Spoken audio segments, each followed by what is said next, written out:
I've always wanted to come to Comic-Con because obviously I live in Ireland, and I've always wanted to come because I'm a little bit of a geek at heart. So I was kind of a little bit disappointed I wouldn't get to go out and buy comics and get action figures and all that kind of stuff. But it's great. So far it's been great. I mean, we literally arrived and we went to the panel and now we're here doing the interviews, so we haven't seen much yet. But I think we're preparing ourselves for the madness, and we get to hold hands and sort of which is nice because we're both a little like 37% freaked out. You know what I mean? So you actually had part of your ship out there. Oh really? Yeah, that's why I was asking. Oh no, we haven't seen it yet. We haven't seen it yet. So I did hear that there's a guy dressed as Hook though, and he started introducing people. So he's got the full jacket and everything. Does he really? Yeah, I feel sorry for him. I know what it's like to wear that jacket for the day. So what are just to get started, you know, a lot has happened in the last couple of seasons. What are the challenges and themes going into season 3 without giving too much away of what's going on? What are the challenging What are the challenges and themes going into season 3? If season 2 was the restoration of magic into this world. I think the nice thing about this season, just sort of in terms of form, is that it's being done really as two, almost like cable seasons, because it's 2 blocks, right? As opposed to having to stop and start. So I can't speak to the overall themes because honestly we don't know entirely what those are going to be. But we know, like Colin's been saying, is that, you know, right now everyone's trying to get to Henry. You know, so interpretively, I think everybody has their own version of that, why and the motivations for each character. But you know, I think that's kind of where it is right now. I think so. Yeah. I mean, I think there's elements of, you know, they have to try and put aside their differences, whoever it is, you know, for the greater good, which is to find Henry, and maybe there's an element of redemption, I guess, for some of the characters trying to redeem themselves and towards. But because in the finale episode, you know, Hook sort of says to Regina, or the previous one, you know, what will happen if I do get my revenge? You know, then he's got nothing to live for, and maybe he sort of says, you know, maybe it's time for him to try and find something else, to, you know, and trying to redeem himself a little bit. I guess that's an element of what it's about. Yeah. It's difficult to know because we've only read 2 episodes. Yeah, we've only read 2 episodes, so we don't really fully know. Where's the new season pick up? Pretty much exactly where it left off. Exactly where it left off, and which is good. And the first episode is really good because you see what happens to the people on the boat, and then you also see what happens to Neal when he lands, and obviously he's made a shot.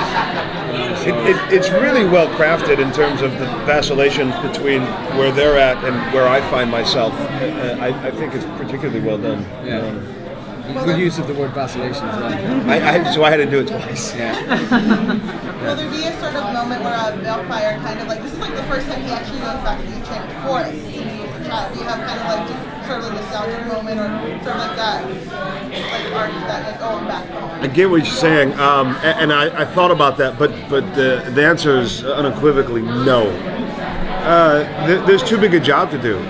It is mine. I mean, I just now was able to get out, you know, this thing that I've been carrying around for ages, you know, and to hear it back, you know what I mean? I have my son who's in danger, and so there's a lot going on. There's not time to be like, oh, remember I used to play ball there, you know what I mean?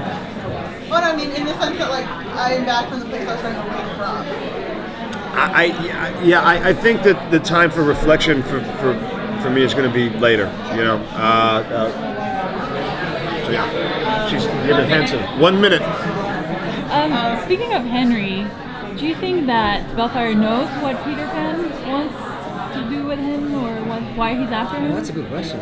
That I don't know. I mean, he certainly has had some experience with Peter Pan.